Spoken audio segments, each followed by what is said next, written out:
कर्नाटक में वक्फ घोटाले की खबरें आए दिन आ रहे हैं और मैसूर में जो वक्फ घोटाला हुआ है इस सिलसिले में काफ़ी जद्दोजहद चल रही है, एहतजाज चल रहे हैं और इल्ज़ामात का दौर भी शुरू है। इस सिलसिले में जानने के लिए हम लोग आज पहुंचे हैं मैसूर में और इस वक्त हमारे साथ मौजूद हैं मैसूर से ताल्लुक़ रखते हैं तनवीर सेठ साहब, जो यहाँ के रुकन असम्बली भी हैं, साबिक वज़ीर हैं और वक्फ में इनकी काफ़ी अच्छी पकड़ है। लेकिन इन्हीं पे जो है इस बार इल्ज़ाम लगा है कि रिफ़ा उल मुस्लिमीन का जो घोटाला हुआ है उसमें इनका भी हाथ है। हम जानने की कोशिश कर रहे हैं कि आखिर रिफ़ा उल मुस्लिमीन इदारा क्या है, इसमें तनवीर सेठ साहब का क्या ताल्लुक़ है और कितने इस नाम से कितने इदारे हैं।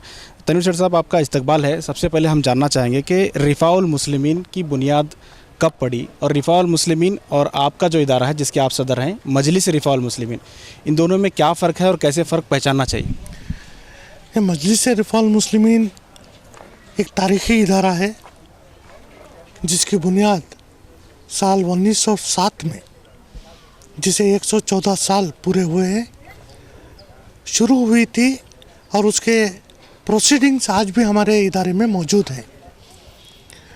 ये उस वक्त शुरू हुआ था जब एक खातून अपने 2 औरत बच्चों के साथ ईसाई मज़हब को कबूल कर लेती है और उस वक्त के जनाब मरहूम जाफ़र साहब, जनाब रहमतुल्लाह सेठ साहब, हकीम मुस्तफ़ा साहब और दीगर अहबाब मिलकर दरगाही मस्जिद में एक इजलास बुलाते हैं।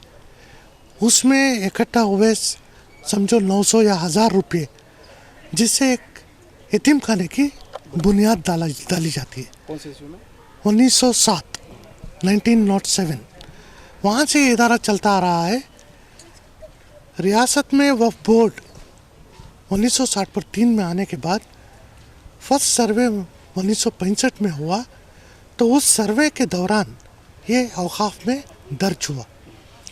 इस इदारे में बहुत सारे लोगों के, तुफ़ैल अहमद मेकरी साहब, जनाब जाफ़र साहब, वो हुकूमत के ऑफिसर थे और उसके साथ वो एसपी भी रहे हैं।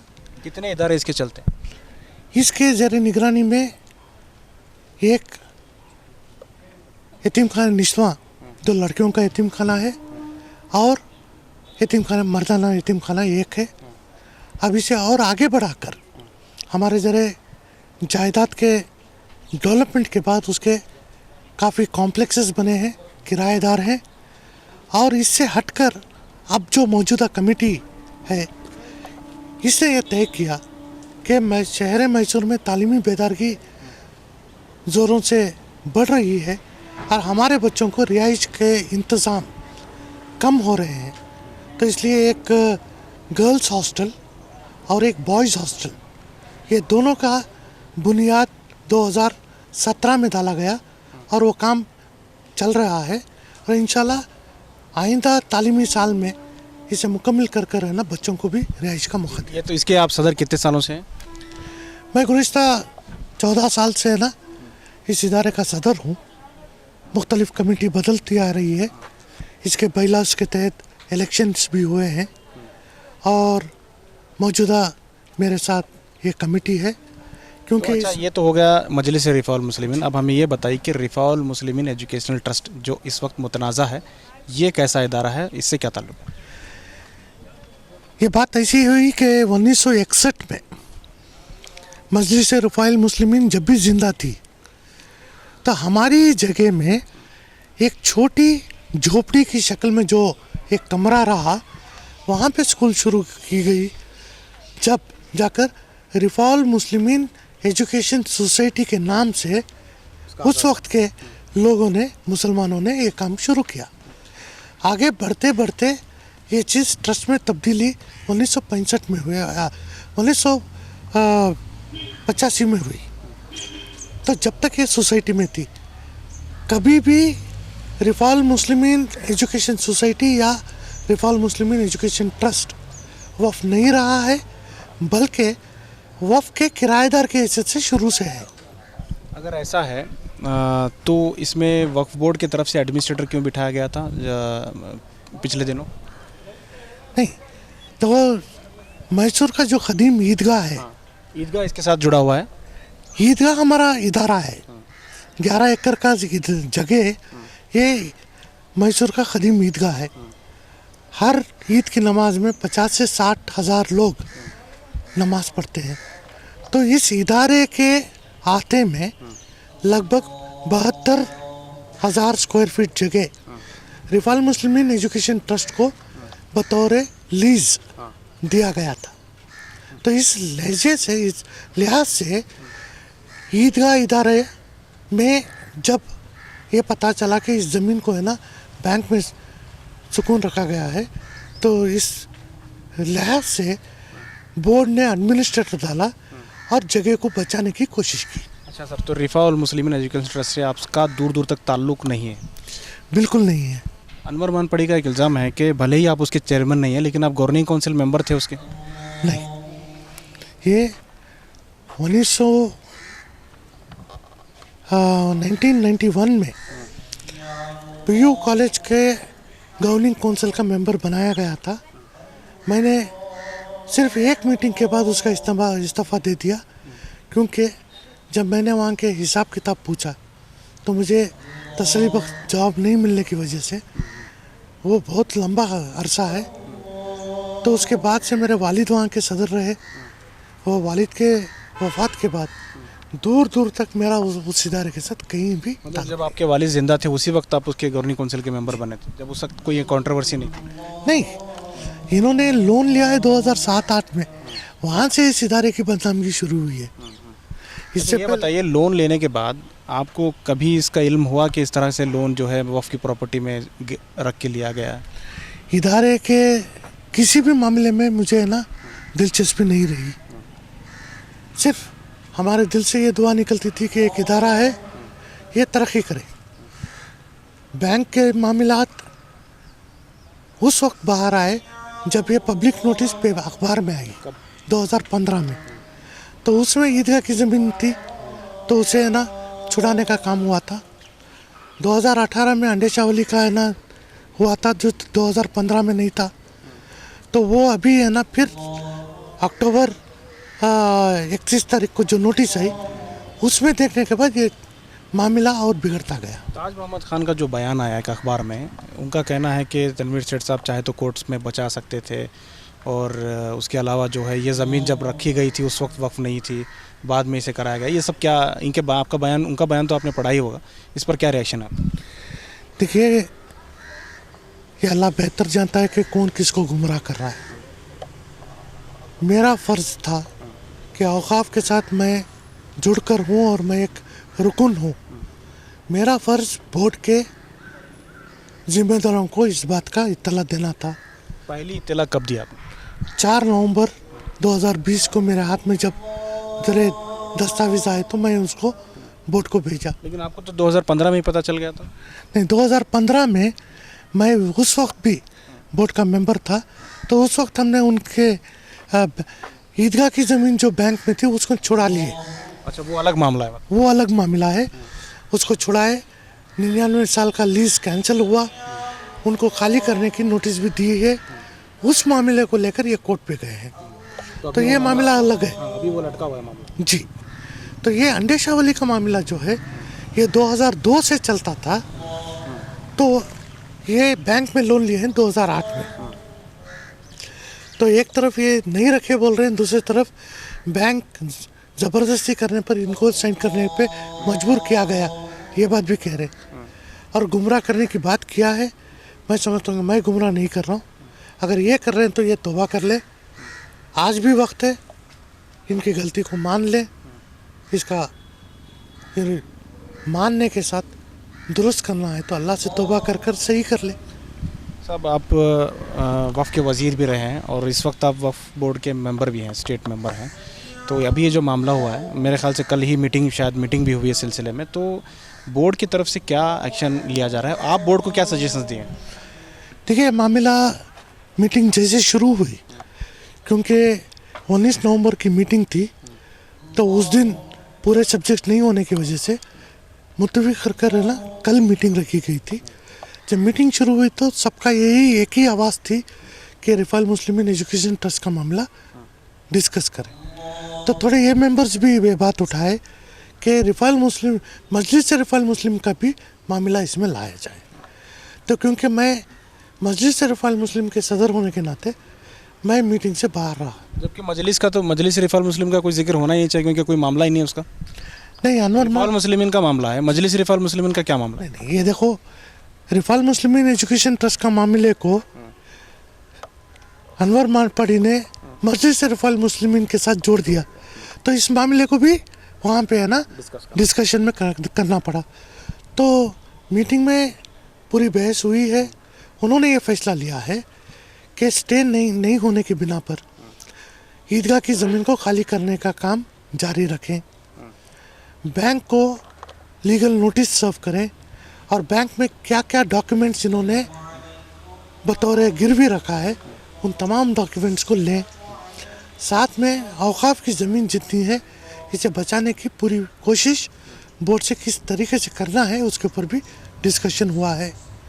और यहाँ तक भी हुआ है कि रिफाल मुस्लिम एजुकेशन ट्रस्ट और वफ़ के इदारों के साथ जहाँ जहाँ किराए पे या लीज पे है उसका पूरा डिटेल बोर्ड तलब किया है। तो ये आने के बाद इसके ऊपर फैसला लिया जाएगा। रिफाल मुस्लिमीन के मजलिस रिफाल मुस्लिमीन में कितने इदारे चलते हैं, यानी कि एज ए टेनेंट? एक गर्ल्स पीयू कॉलेज मजलिस रिफाल मुस्लिम के किराएदार के हिस्से से हमारे पास है। ये भी लगभग 1.5 साल का किराया नहीं दिए थे। ये सब मामले आने के बाद सिर्फ 15 दिन पहले कोरोना की वजह से बावक्त है ना किराया नहीं दे सके। अभी है ना पूरा किराया अप टू डेट किराया है ना इदारे को दिए हैं। तो आप क्या चाहते हैं? अब एक तरफ तो इदारा है, एक तरफ इदारे की मैनेजमेंट कमेटी है। कमेटी भले ही गलत काम करिए, उन लोगों को सज़ा होनी चाहिए, लेकिन इदारे को भी बचाने की ज़रूरत है और साथ ही साथ वफ़ की ज़मीन को भी बैंक से बचाने की ज़रूरत है। इसमें क्या हिकमत अमली होनी चाहिए? जो आपका जो एक सर्वे है, आप जो वफ़ के ताल्लुक से जानकारी रखते हैं, वफ़ की भी बचाना ज़रूरी है और इदारे को भी, तो क्या नहीं, मैं आपको ये बात भी याद दिला दूँ, क्योंकि मसला जितना हम सोच रहे हैं उतना छोटा भी नहीं है और जितना इल्ज़ाम एक दूसरे पे डाल रहे हैं उतना बड़ा भी नहीं है। यहाँ पे मामला मिल्लत का भी है और खौफ का भी है। मैं ये दावा करके कहा था कि वफ़ की जगह तो किसी भी हालत से जाने नहीं दूंगा और इदारे की ज़मीन को भी बचाने की कोशिश की जाएगी। तो आज अल्हम्दुलिल्लाह चाहे मेरी कोशिश या और किसी की कोशिश हो, नीलामी की कार्रवाई ये बिल्कुल बंद हो गई, रुक गई है। तो ये किसी की कोशिश से नहीं है, सिर्फ और सिर्फ अल्लाह की मर्जी रही।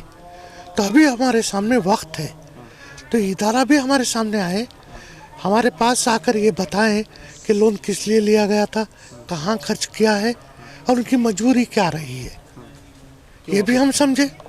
और साथ में ये भी बताएं कि है ना क्यों उनको हम मुल्जिम करार ना दें कि वफ़ की ज़मीन बैंक में रखा है। तो ये सफाई अगर पेश कर दें तो बोर्ड इसका फैसला लेगा कि उनको मुल्जिम करार दें या उनको है ना बरी करे। क्या उनको उनसे रब्ता हुआ है? उन पर नोटिस तो अलग चीज़ है, आप खुद मैसूर के हैं, आपकी भी उनके साथ ताल्लुक़ रहे होंगे मैनेजमेंट कमेटी के साथ, आपने ज़ाती तौर पर भी कुछ इसमें कोशिश की है? तो ट्रस्टीज मेरे साथ बात कर रहे हैं, सेक्रेटरी साहब मेरे से या सदर मेरे से कभी राबिता नहीं किए हैं। ट्रस्टीज में 2-3 अहबाब जो है मेरे राबिता में है, लेकिन उनकी बात उनकी वहाँ नहीं चल रही है, तो इसलिए मामला इतना बिगड़ा है। आज भी मैं कहता हूँ कि अगर बैठकर बात करना चाह रहे हैं, मेरे पे एतमाद नहीं है तो ठीक है, बोर्ड में बैठकर बात करें या किसी से उनको सामने रखकर है ना राबिता कर ये बात करें, तो वफ़ का भी भला होगा, इदारे का भी भला होगा। ये जो एग्रीमेंट जो हुआ था इससे पहले, जो ज़मीन उनको दी गई है एजुकेशन पर्पस, इस वक्त कौन जिम्मेदार थे, कौन किसके तरफ से दी गई थी? सिर्फ 1981 में बोर्ड की मंजूरी तलब करने के बाद मजलिस रिफाल मुस्लिमीन यतीम खाना निस्वां उन्होंने 99 साल के लिए दिया था। बोर्ड ने उसको खारिज कर दिया है। तो अभी ये मामला कोर्ट में होने की वजह से इदारे की जानिब से भी इम्प्लीट कर उसकी सुनवाई 5 तारीख को आ रही है। तो आने वाले दिनों में अगर ये लीज़ जो कैंसिल होती है अंदेशा मकान की, तो क्या ज़मीन इन्हें खाली करनी पड़ सकती है और कितनी ज़मीन खाली करनी पड़ सकती है? नहीं, अंडे शाह वाली की ज़मीन इनको लीज पे नहीं दी गई है, ईदगाह की ज़मीन है। तो ईदगाह की ज़मीन में आज हमारे पास लीज रूल्स है, पेपर नोटिफिकेशन देंगे, आज का मौजूदा किराया जो है वो फिक्स होगा, और अल्हम्दुलिल्लाह अगर सब ठीक है तो किराएदार के हैसियत से आगे बढ़ने का भी इनको मौका है। और कल जो है जहाँ पे आपकी मीटिंग चल रही थी वक्फ बोर्ड की, वक्फ बोर्ड के रूबरू जो है एक बड़ा एहतजाज भी हुआ है बीजेपी की तरफ से, अनवर मानपड़ी की तरफ से। ये भी अपने आप में एक नई चीज़ है, शायद ही पहले कभी इस तरह का एहतजाज हुआ होगा। तो इस एहतजाज में जो है आपका जिक्र भी हुआ है, वो हालांकि बहुत सारे उनके मुतालबात थे उसमें, रिफॉल मुस्लिमीन का भी जिक्र हुआ है। तो उन इल्ज़ामात को, उस प्रोटेस्ट को कैसे देखते हैं आप? देखा, मैंने आप ही के चैनल में हमारे अनवर मालपाड़ी साहब को बात करते हुए देखा। उन्होंने मजलिस रिफाल मुस्लिमीन को इस घोटाले में पूरा शरीक किया है, और कल वहाँ पे जो वक्फ बोर्ड के सामने उनका जो इल्तजाज हो रहा था, रिफाल मुस्लिमीन एजुकेशन ट्रस्ट के ऊपर FIR दर्ज करने का बोर्ड पकड़े थे। तो मुझे ये पता नहीं चल रहा है कि अनवर मालपाड़ी पहले क्या चीज़ चाहते हैं वो पहले तय कर ले। रही दूसरी बात, उनके बहुत सारे मामलात थे, अनवर मालपाड़ी की रिपोर्ट वक्फ बोर्ड में नहीं है, ये हुकूमत के सामने है। हुकूमत जो फैसला लेगी उसके ऊपर हम कार्रवाई करेंगे। उनका ये भी मुतालबा है कि वक्फ बोर्ड को जो है सस्पेंशन एनिमेशन में रखा जाए या सुपरसीड किया जाए, जैसे कि इंक्वायरी में जो है आसानी हो, क्योंकि वक्फ बोर्ड के जो मेंबर हैं उसमें ज़्यादातर जो लोग हैं वो इन्वॉल्व हैं। तो आप इस पर क्या है? ज़्यादातर माने मुझे पता नहीं चला, मेरा नाम तो लिखा गया है, वह मुझे मालूम है। मैं इसके साथ एक चीज़ आपकी जानकारी के लिए और तमाम आवाम जो आपके चैनल को देखती है उनको भी यही मैं उनकी जानकारी के लिए बोलता हूँ कि अनवर मानपड़ी का जो रिपोर्ट है ये सिर्फ कंप्लेंट्स के बुनियाद के ऊपर है ना, वो जमा कर रिपोर्ट देती है।